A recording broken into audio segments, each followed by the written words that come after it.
Good morning, everyone, and I want to thank the Hudson Institute for bringing together such a distinguished group of thinkers and leaders.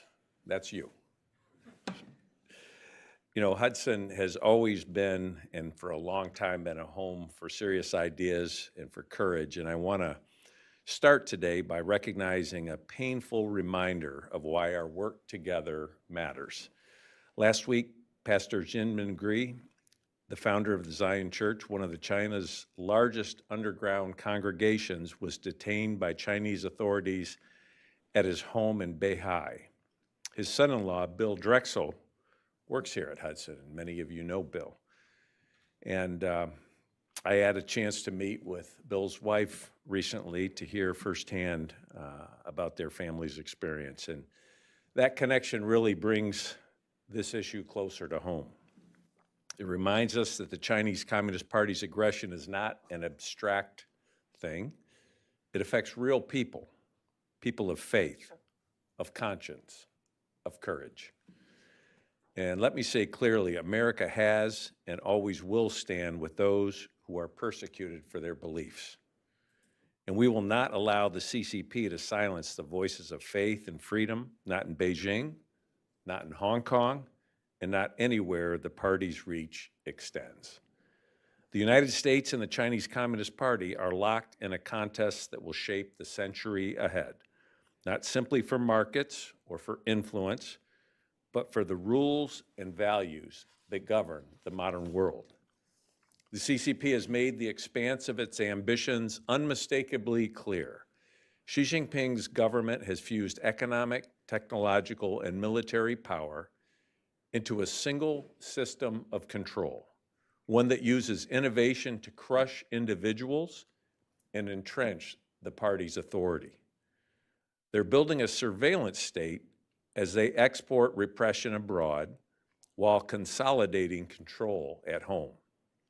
And they are doing so with the help of Western technology, semiconductors, software, and tools originally designed for progress that are now being used and turned towards repression. That's the challenge we face, ensuring that America's openness, ingenuity, and free enterprise are never again weaponized to strengthen an authoritarian rival. We cannot afford complacency or nostalgia. Engagement has not moderated the CCP, it has emboldened it. And while economic ties have grown, so too has Beijing's willingness to threaten our allies, steal our technology, and undermine international norms. We must build a new framework that preserves and expands U.S. technological leadership while ensuring that those same technologies cannot be turned against us.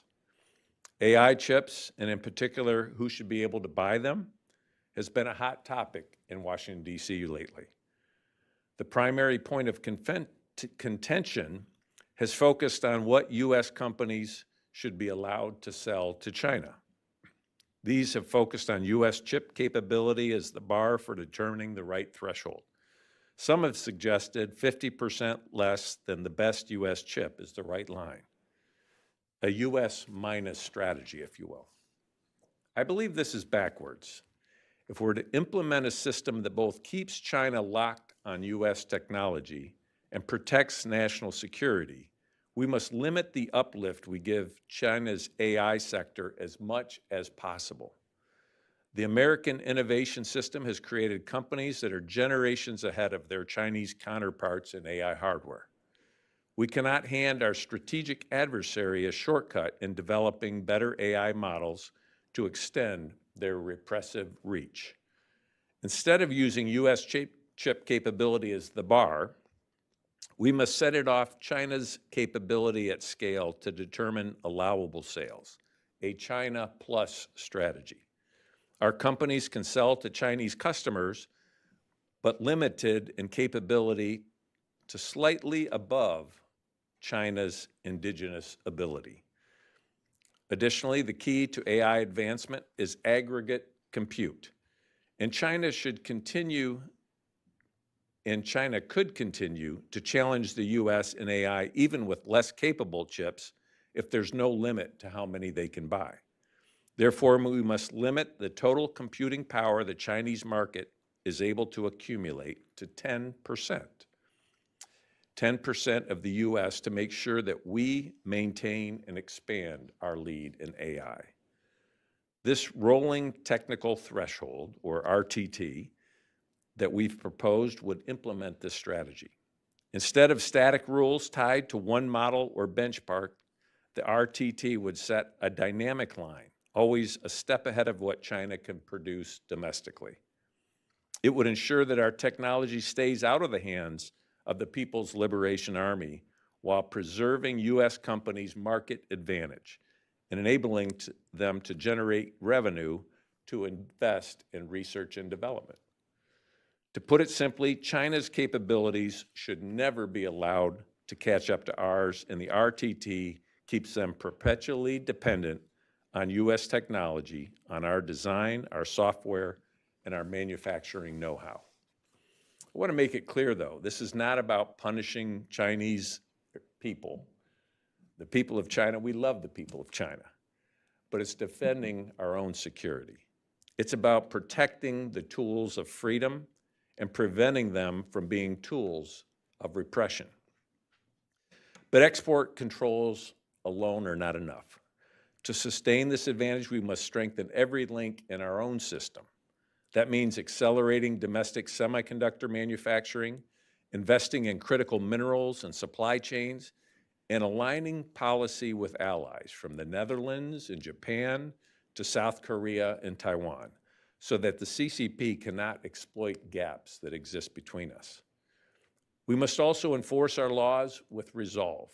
The CCP state-backed firms continue to target American innovation through joint ventures and shell companies. That's why the Select Committee is working with colleagues in both parties to update our investment screening tools, close loopholes, and modernize enforcement capacity across commerce, treasury, and defense. The CCP plays the long game, but history shows that when free nations act with purpose, we outlast every tyrannical regime. Our strategy must be comprehensive, strong enough to deter, smart enough to endure, and principled enough to win. When China detains pastors like Jin McGree for worshiping, when it imprisons Uyghur Muslims for praying, when it disappears journalists or silences business leaders, it shows the world exactly what kind of a system it represents. Our task is to make sure that the 21st century is not defined by that model, that the tools of our artificial intelligence, biotechnology, and advanced manufacturing are governed by free societies that value human dignity. The rolling technical threshold and the broader strategy it represents are part of that fight. They ensure that America's leadership in technology strengthens the free world rather than eroding it. The CCP believes America is too divided, too distracted, too dependent to lead.